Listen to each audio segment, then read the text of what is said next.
देखो जितेबाला बन्या आसे किंबा अत्यधिक वर्षा हुए ये अंचलवासी पाखापाखि भद्रक निर्वाचन मंडल 2 गोटी 3 गोटी पंचायत एवं धामनगर निर्वाचन मंडल तीडी ब्लॉक कुबेरा पंचायत तल गोपबिंधा पंचायत अनेक लोक माने ये बन्या जोगु समस्या भोग करथांती। दीर्घ वर्ष धरी ये अंचलवासी दाबी थिला यह स्थायी समाधान करिया पई जहाकू नूतन सरकार से दाबी को ग्रहण करी आज प्रथम थरकर साळंदी नदीर दुई पार्श्व पाखापाखि 12 कोटी टंकार एक नूतन प्रकल्पर शिलान्यास है। यह द्वारा भद्रक निर्वाचन मंडली एवं धामनगर निर्वाचन मंडल पाखापाखि 4-5 कोटी पंचायतवासी उपकृत हेबे एवं बन्या समय जो समस्या उपजुला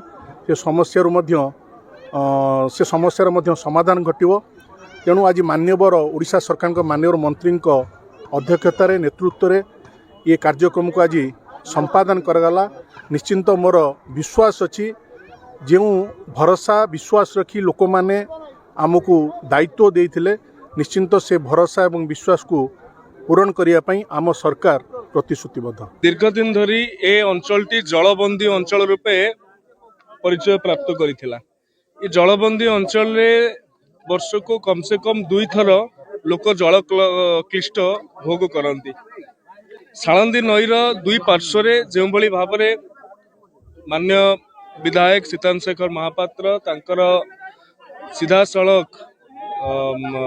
समीक्षा एवं निरंतर अनुध्यान फल आज 12 कोटी टंका आमे ये प्रकल्प लाभ करिछु। साळंदी नदीर दुई पार्श्व प्रथम थर करिकी बंध निर्माण करा जिवो। आगुरु बहु जराजीर्ण भाव ग्रामवासी निजस्व उद्यम रे जो बंध हेतिला एवं इरिगेशन तरफ भी जो काम होता गोटे व्यवस्थित ढंग से होता एथर संपूर्ण प्लानिंग करा जायछि।